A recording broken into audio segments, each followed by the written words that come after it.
أعوذ بالله من الشيطان الرجيم. بسم الله الرحمن الرحيم. الرحمن علم القرآن خلق الإنسان علمه البيان. الشمس والقمر بحسبان والنجم والشجر يسجدان والسماء رفعها ووضع الميزان ألا تطغوا في الميزان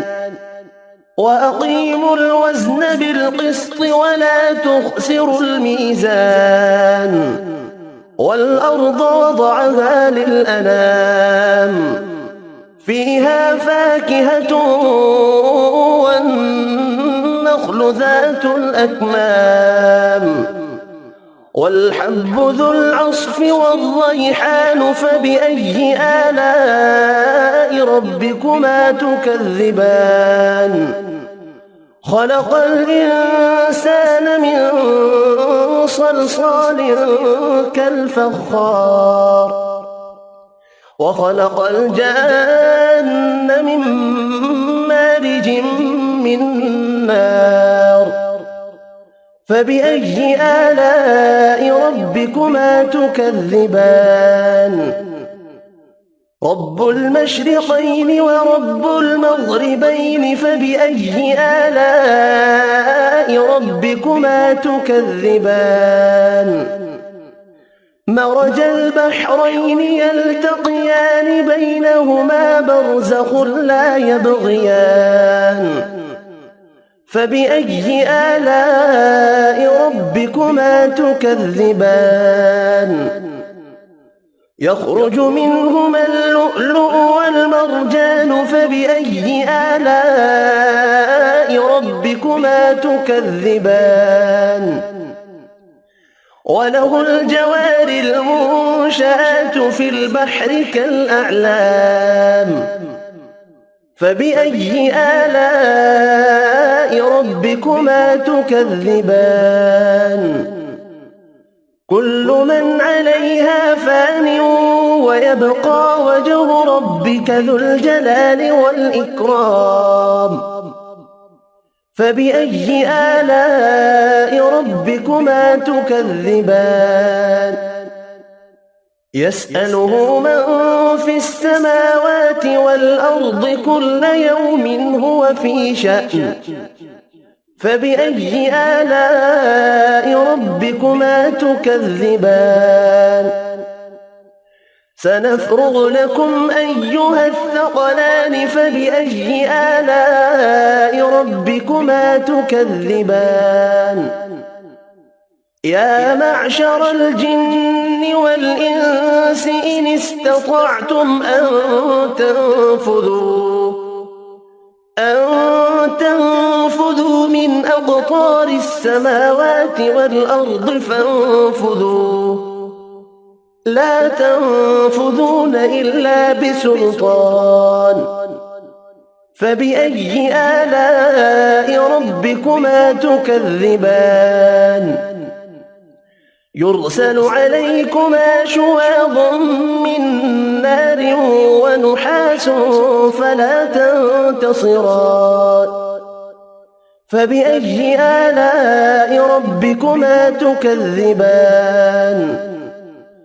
فإذا انشقت السماء فكانت وردة كالدهان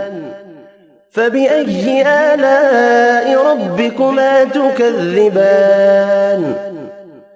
فيومئذ لا يسأل عن ذنبه إنس ولا جان فبأي آلاء ربكما تكذبان يعرف المجرمون بسيماهم فيؤخذ بالنواصي والأقدام فبأي آلاء ربكما تكذبان هذه جهنم التي يكذب بها المجرمون يطوفون بينها وبين حميم آن فبأي آلاء ربكما تكذبان ولمن خاف مقام ربه جنتان فبأي آلاء ربكما تكذبان ذواتا أفنان فبأي آلاء ربكما تكذبان فيهما عينان تجريان فبأي آلاء ربكما تكذبان فيهما من كل فاكهة زوجان فبأي آلاء ربكما تكذبان متكئين على فرش بطائنها من استبرق وجنى الجنتين دان فبأي آلاء ربكما تكذبان فيهن قاصرات الطرف لم يطمثهن إنس قبلهم ولا جان فبأي آلاء ربكما تكذبان كأنهن الياقوت والمرجان فبأي آلاء ربكما تكذبان هل جزاء الإحسان إلا الإحسان فبأي آلاء ربكما تكذبان ومن دونهما جنتان فبأي آلاء ربكما تكذبان مدهامتان فبأي آلاء ربكما تكذبان فيهما عينان نضاختان فبأي آلاء ربكما تكذبان فيهما فاكهة ونخل ورمان فبأي آلاء ربكما تكذبان فيهن خيرات حسان فبأي آلاء ربكما تكذبان حور مقصورات في الخيام فبأي آلاء ربكما تكذبان لم يطمثهن إنس قبلهم ولا جان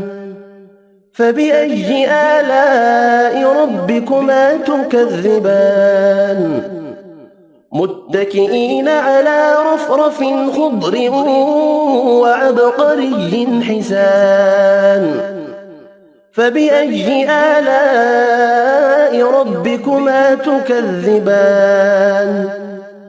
تبارك اسم ربك ذي الجلال والإكرام صدق الله العظيم.